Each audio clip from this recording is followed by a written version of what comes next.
अस्सलाम वालेकुम नाजरीन, अल-फजर क्रिकेट में खुश आमदीद। आज क्रिकेट की दुनिया से दो बड़ी खबरें लेकर आपकी खिदमत में हाजिर हुआ हूँ। पहली खबर पाकिस्तान सुपर लीग की फ्रेंचाइज इस्लामाबाद यूनाइटेड के हवाले से है, जहां हेड कोच को तब्दील कर दिया गया है, और दूसरी खबर पाकिस्तान टीम की आईसीसी रैंकिंग में बड़ी तरक्की के बारे में है। नाजरीन, इस्लामाबाद यूनाइटेड ने अपने हेड कोच माइक हेसन को ओहदे से हटा दिया है। इसकी बड़ी वजह ये बताई जा रही है कि Mike Hesson Pakistan cricket team के साथ भी मुंसलिक हैं और वो पीएसएल के लिए इतना वक्त नहीं निकाल पा रहे थे जितना दरकार था।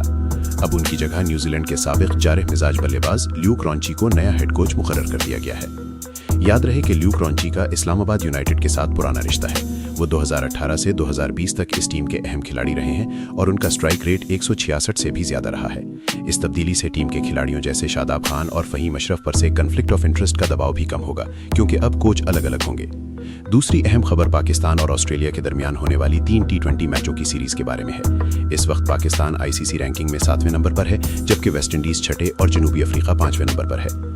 अगर पाकिस्तान ऑस्ट्रेलिया जैसी मजबूत टीम को होम सीरीज में क्लीन स्वीप 3-0 कर देता है तो पाकिस्तान एक लंबी छलांग लगाकर बराह रास्त 5वीं पोजीशन पर पहुंच सकता है। लेकिन ये इतना आसान नहीं होगा, क्योंकि वेस्ट इंडीज और जनूबी अफ्रीका की सीरीज के नताइज भी इस पर असरअंदाज होंगे। अगर वेस्ट इंडीज अपनी सीरीज जीतता है तो पाकिस्तान को हर सूरत ऑस्ट्रेलिया को बड़े मार्जिन से हराना होगा।